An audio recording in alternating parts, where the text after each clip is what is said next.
Bonjour, bonjour. Alors, une nouvelle vidéo sur le sujet des rêves que j'avais envie d'affiner un peu avec vous, puisque la dernière fois, donc il y a quelques semaines, j'avais fait une vidéo sur le sujet des rêves, mais de façon généraliste, comment interpréter les rêves et comment on pouvait du coup les utiliser pour mieux comprendre notre cheminement de vie. Aujourd'hui, j'avais envie de focuser sur les 4 éléments qu'on retrouve régulièrement dans nos rêves et qui peuvent être du coup déjà des grandes lignes d'interprétation de ce qu'on est en train de vivre intérieurement, de quelles forces sont animées à l'intérieur de nous. Avant ça, un petit rappel néanmoins pour toujours avoir ça en tête parce que c'est important quand on est en train de noter ses rêves ou de chercher à les interpréter.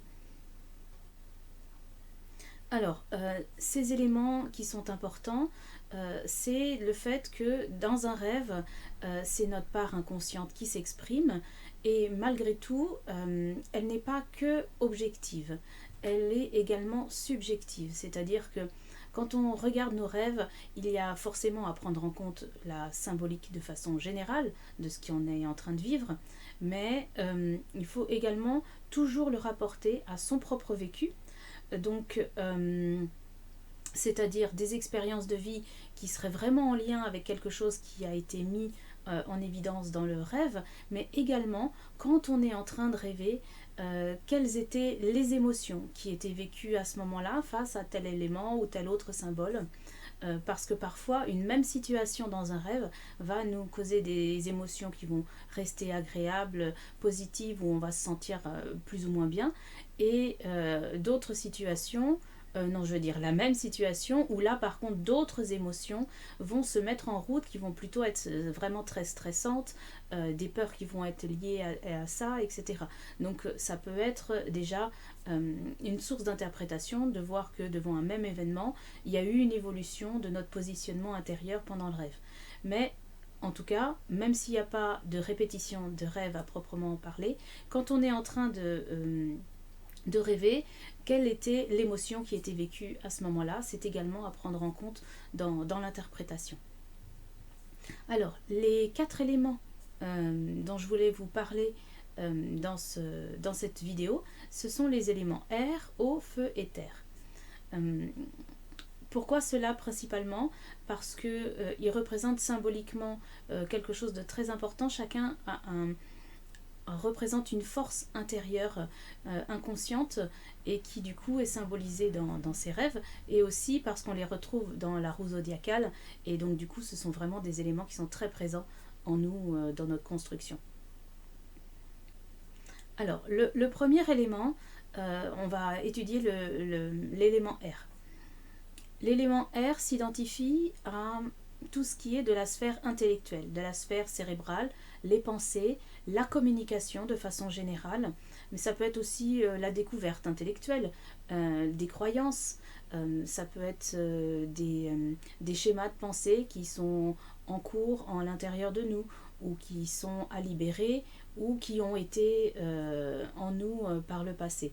Mais c'est de toute façon tout ce qui représente la force de réflexion qui est à l'intérieur de nous.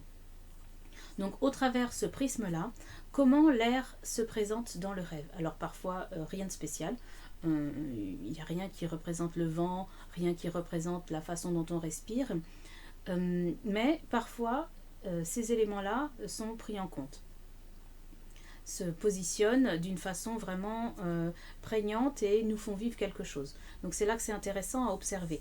Ça peut être par exemple qu'on serait pris dans un mouvement plus énergique, une tornade, des vents violents, quelque chose comme ça, des bourrasques dans tous les sens. Là, c'est la symbolique au niveau de la pensée, au niveau de la communication, quelque chose nous échappe, va trop vite, s'en mêle, et qu'il va être bon de retrouver la bonne direction parmi tout ce qui est en train d'être vécu, pensé dans nos vies, et qui ont besoin du coup de retrouver un alignement et de se poser, une stabilité, on va dire. Manquer d'air, ça peut arriver, d'avoir la sensation de manquer d'air dans un rêve, et alors là ça fait écho aussi, j'en avais pas parlé avant, du fait que quand on naît, on prend son premier souffle pour éveiller la vie qui est à l'intérieur de soi une fois dans son corps incarné au sortir du ventre de la mère, mais c'est également le dernier souffle au moment de la mort. Donc manquer d'air, c'est aussi symboliquement non seulement le fait de manquer peut-être d'inspiration, manquer d'idées, manquer de réflexion sur un sujet, mais c'est également avoir la sensation de manquer sa vie, et qu'il y a derrière du coup un besoin de réveiller notre mécanisme de pensée du coup, mais aussi réveiller tout simplement la vie à l'intérieur de nous pour pouvoir se mettre en réflexion et en action vis-à-vis de quelque chose. On peut se retrouver dans une situation où l'air qu'on respire va être sale, pollué. Et là, dans ce cas, ça veut dire que les pensées, notre façon de réfléchir, est embrumée, est polluée par quelque chose. Donc ça peut être pollué par ses propres croyances, mais pollué également par les pensées et les influences extérieures. Donc voilà, ce sont des éléments vraiment qui peuvent être intéressants. Et évidemment, si au sortir dans le rêve d'un état comme ça où on était en train de respirer un air un peu sale, etc., et d'un coup on se retrouve dans une situation où là on respire, et bien peut-être que ça veut dire que dans votre fonctionnement vous passez d'une étape à une autre et que vous êtes en train du coup de vous libérer tranquillement au sujet de toutes ces croyances qui pouvaient vous influencer ou de toutes ces pensées qui pouvaient vous agripper à un fonctionnement qui n'avait plus lieu d'être a priori.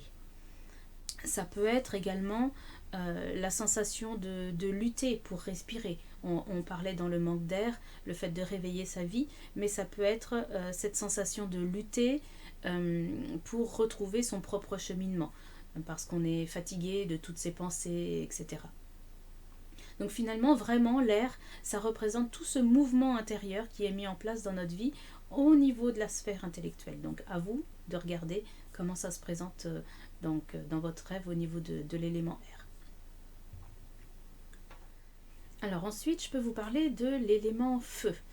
Le feu s'identifie, symbolise l'esprit, symbolise la vaillance intérieure, la force de vie que l'on peut avoir à l'intérieur de soi, mais aussi bien d'un côté enthousiasme, la joie, la force de vie dans le sens positif on va dire, et aussi la colère, la rage intérieure et le besoin de poser ses limites par exemple par rapport à certaines choses. Donc en fonction de comment ça va se présenter justement, comment on va se sentir vis-à-vis de ce feu, c'est là où on va pouvoir observer si c'est plutôt dans un élan plutôt positif, agréable et constructeur pour notre vie, ou si ça va être dans un élan plutôt destructeur finalement.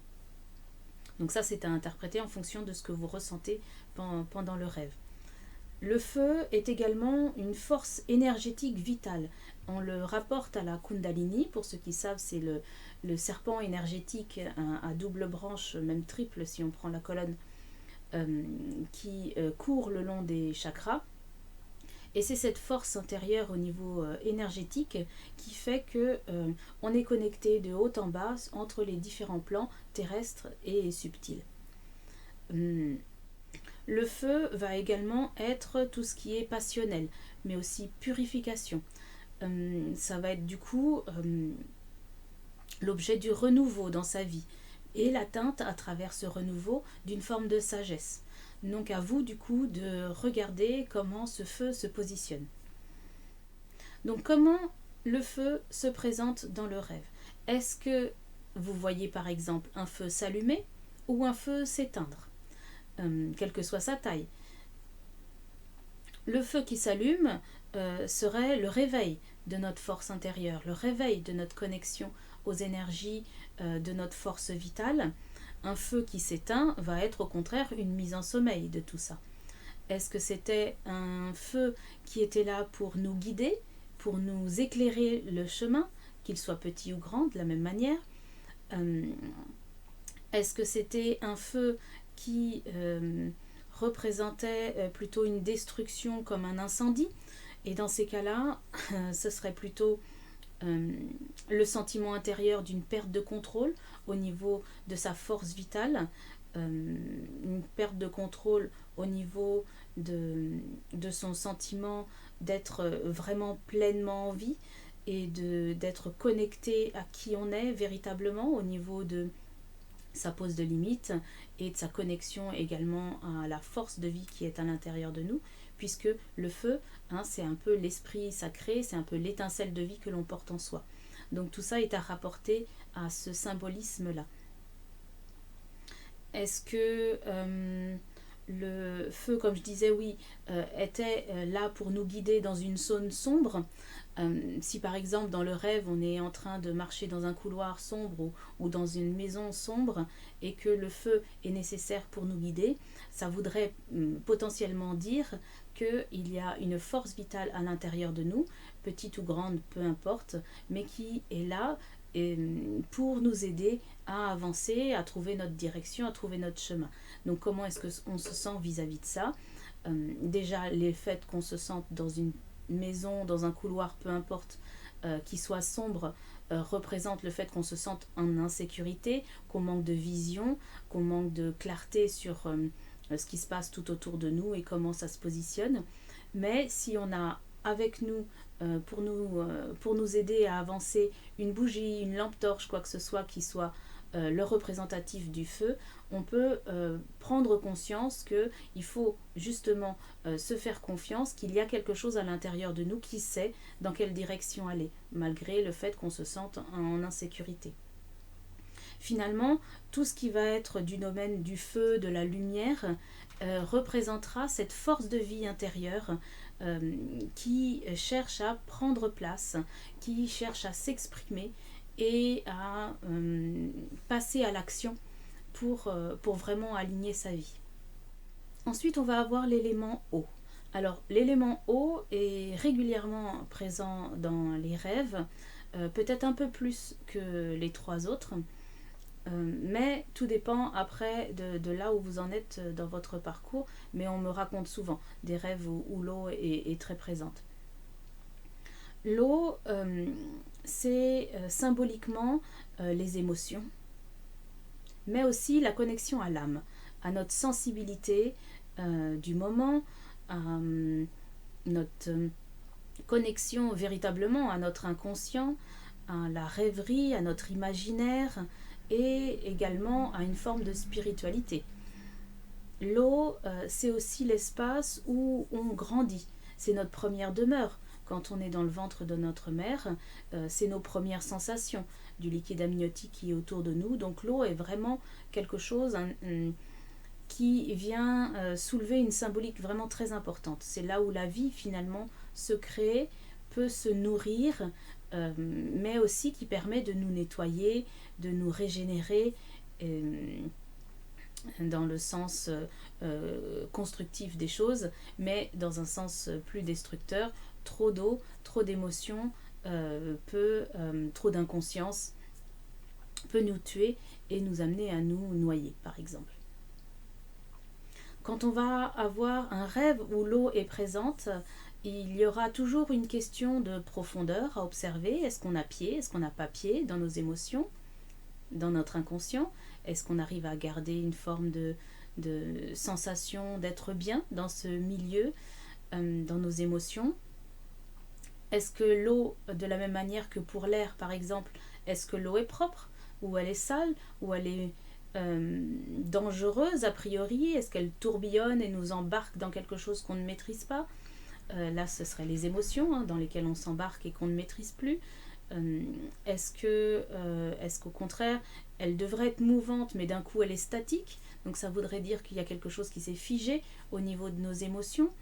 Donc si c'est de la glace qui ne devrait pas être là par exemple, ça peut être intéressant de le voir sous cet angle là, qu'il y a eu un blocage émotionnel puisque l'eau se serait figée. Ou est-ce que c'est au contraire une sensation de pureté par exemple, où la neige viendrait recouvrir à voir ensuite si la neige recouvre et que c'est effectivement un moment de joie pendant le rêve, puisqu'on a une sensation de mise à zéro, de cette sensation de pureté et de blancheur qu'il y a partout, ou est-ce que dans le rêve c'est vécu comme quelque chose de difficile à vivre et, euh, et de compliqué à recevoir en fonction de comment ça se positionne avec tous les autres éléments dans le rêve. Euh, comment...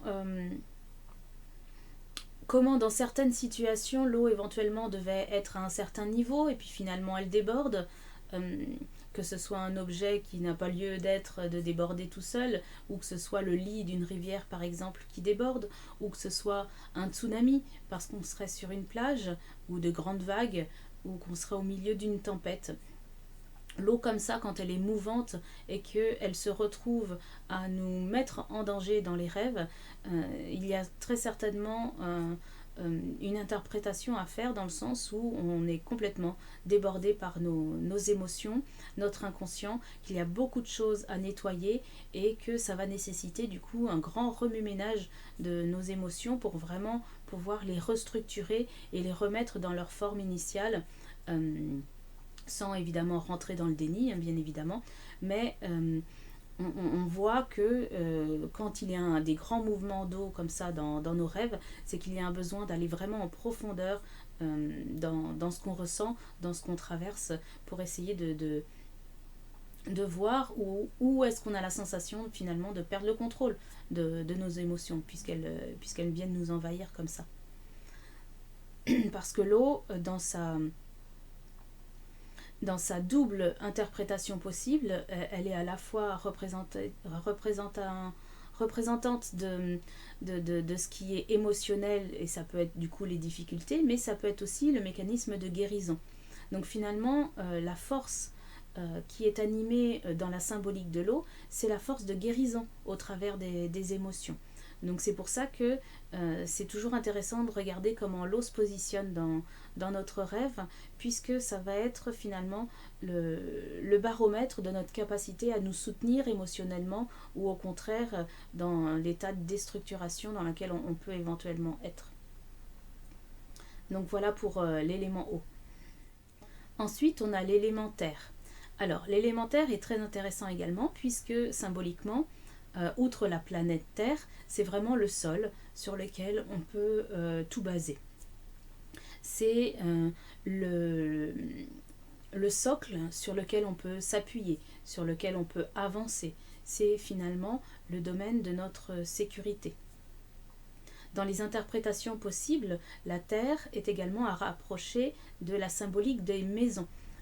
Ça représente le corps, l'un comme l'autre.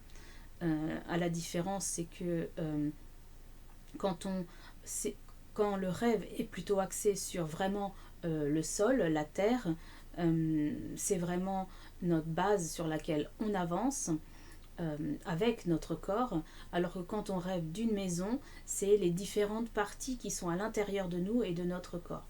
Mais l'un comme l'autre représente la matière et ce qui est concret dans notre vie. On peut aussi rapprocher l'élément terre à tout ce qui est de l'ordre de la vie matérielle et financière, mais aussi professionnelle. Tout ce qui est de notre capacité à être déterminé dans notre vie, à vraiment chercher à poser des actions de mise en stabilité, de réaliser notre vie.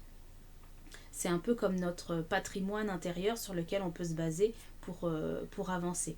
Donc il y a un côté protecteur, nourricier, puisque la terre nous nourrit et nous fournit de quoi manger. Donc il y a le côté fertilité, ce qui veut dire que dans certains rêves où on se retrouve dans des lieux complètement arides, vides, etc., peut-être qu'il y a une problématique effectivement de fertilité. Alors on ne parle pas forcément de fertilité dans le sens procréation, faire des enfants, mais vraiment dans le sens ces projets de vie. Est-ce qu'on a la sensation d'avoir une vie créatrice de vie pour nous, sécurisante, et qui nous offre la possibilité de mettre en action nos différents projets. Quand au contraire la terre se met à bouger dans tous les sens, qu'on ne ressent pas la stabilité, qu'il y a des tremblements de terre ou qu'il y a des failles, qu'on a la sensation de tomber par exemple, c'est qu'il y a des bouleversements. Alors, si c'est plutôt en version tremblement de terre, là vraiment c'est que ce sont des bouleversements au niveau de notre sécurité qui sont vraiment très forts et qui ont besoin d'être remodelés. Ça veut dire qu'il y a des choses qui ont besoin d'être posées, les pour, les contre, et de voir comment articuler les différentes sphères de notre vie pour retrouver une stabilité vis-à-vis de ça, parce qu'il y a apparemment quelque chose de l'ordre de la sécurité. Donc c'est un peu comme l'eau quand elle déborde, il y a une perte de contrôle, mais là c'est vraiment sur le côté vie matérielle et non pas émotionnel, contrairement à l'eau. Quand il y a le côté faille, des trous dans lesquels on tombe, là c'est à double interprétation possible, parce que tout dépend du coup de l'état d'esprit, comme je l'ai déjà dit. Ça peut être soit que par rapport à un domaine particulier, il y a un apprentissage de lâcher prise qui est à faire ou qui est en train de se faire. Donc voilà, est-ce qu'on se laisse aller dans cet abandon, dans cette chute, ou est-ce qu'au contraire, cette chute est douloureuse parce qu'on a du mal à lâcher prise sur quelque chose. Mais ça peut être également le fait de tomber dans l'oubli. Ça peut être refuser de vouloir se mettre en sécurité. Ou au contraire, se cacher dans la terre pour pouvoir se lever et se mettre en surprotection. Est-ce qu'on ne serait pas en train de vouloir chercher à se mettre une carapace qui nous empêche de vivre, un peu comme si la plante, une fois qu'elle avait germé, se disait mon Dieu, la vie, le monde est effrayant, et je me rétrécis et je retourne dans la graine. Ça peut être cette interprétation également. Donc vous voyez, l'élément terre va vraiment représenter toute la force de vie intérieure qui représente cet élément de stabilité et de sécurité dans notre vie et de façon dont on agit pour pouvoir mettre en route ces différents besoins intérieurs. Donc voilà, dans les grandes lignes, ce que représente chacun de ces 4 éléments. Donc j'espère que ça vous aidera à affiner vos interprétations. N'hésitez pas à me faire des retours et à me raconter des anecdotes que vous auriez pu vivre sous la vidéo. Je serai heureuse de continuer à partager avec vous sur ces sujets-là. Et puis bien évidemment, je vous retrouve dans une prochaine vidéo ou dans un accompagnement. Et je vous souhaite une très très belle fin de journée. Prenez bien soin de vous. Ciao ciao.